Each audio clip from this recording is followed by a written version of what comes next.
Hey, boys and girls. It's time for Uncle Jay Explains the News.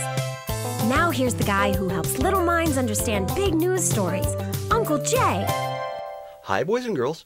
Well, the news has just been spilling over with exciting stories gushing into the headlines or leaking from anonymous sources. Now, we can only skim the surface here, but we'll try our best. So Uncle Jay's news word for this week is slick.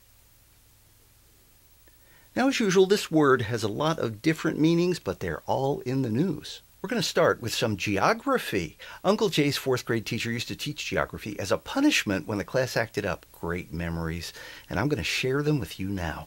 Here's America, and down here is what they call the Gulf Coast. And now here's an actual satellite picture of the Gulf Coast given to us by NASA as part of their going out of business sale. And as you can see, this part includes the coasts of Louisiana, Mississippi, Alabama, Rhode Island, and Florida. And that's not Rhode Island. That's an oil slick the size of Rhode Island, and that's a problem.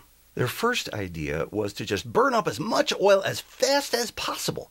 But since nobody makes Hummers anymore to do that, they had to just set it on fire. Didn't work. They're trying other stuff now. Well, another meaning of the word slick is something that's cool and new, like a new movie that will probably win the Oscar for Best Achievement in Product Placement, and a new iPhone prototype that was mysteriously lost and then found, and then the iPhone got rescued. Pretty much the same way they rescued Elian Gonzalez, that was 10 years ago last week, with pretty much the same touch of class. Now, sometimes a person can be called, if they're kind of like smooth talkers and not very trustworthy. And speaking of Congress, they're investigating people that they don't trust. They don't trust them to run banks or to run mines safely. They only trust them to give them huge campaign contributions and to show up at hearings. By the way, boys and girls, hearings should really be called speechings because people just give speeches. The last thing happening there is anybody hearing. And now it's time to answer one of your news questions. This week it comes from Jeannie in Pittsburgh. Hi, Jeannie. Jeannie writes, Dear Uncle Jay, why is everybody in Arizona arguing about immigration? What happened there, and why is everybody so upset?